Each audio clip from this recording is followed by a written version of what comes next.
దేనిని సాధించవలనన్నను భగవంతునకు శరణు వచ్చినప్పుడు సర్వమును కూడాను ఫలింప చేసుకుంటాడు. In fact, if he surrenders to God, he will be able to accomplish anything. భగవంతుని చేతిలో తన జీవితమును అందించినప్పుడు తాను సాధించలేనటువంటి యొక్క ఎట్టి ఘనకార్యం కూడాను ఉండదు. If he submits himself and considers as an instrument in the hands of God, there is nothing that he cannot achieve in this world. కుచేలుడు భగవంతుని దగ్గర ఆశ్రయించి భగవంతుని ప్రేమించి పాత స్నేహంతో అతన్ని దగ్గర చేరాడు.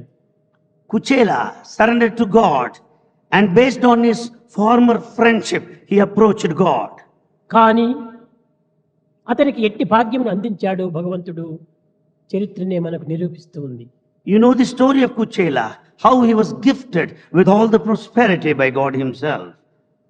భగవంతుని స్నేహంగా భావించుకొని మిత్రునిగా విశ్వసించి సర్వమును తానే అని ఆనందించి తన చెంత చేరినటువంటి యొక్క సుగ్రీవుడు తనకు ఏ ఫలితం పొందాడు?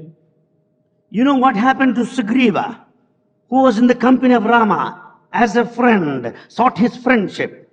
పోగొట్టుకున్న రాజ్యమును కూడాను తిరిగి సంపాదించుకోగలిగాడు. He could get back the kingdom that he lost earlier.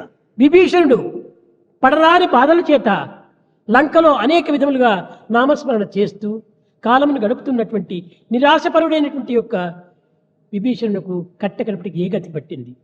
What happened to Vibhishana, who was there in Lanka, who chanted the glory of the Lord continuously, though he was frustrated and disappointed totally?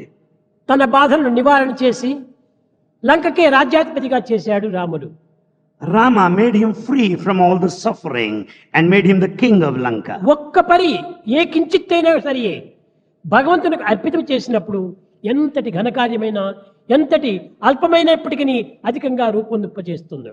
Even if you offer a fragment, a little to God, he'll be able to make you achieve anything in this world, any mighty thing for that matter.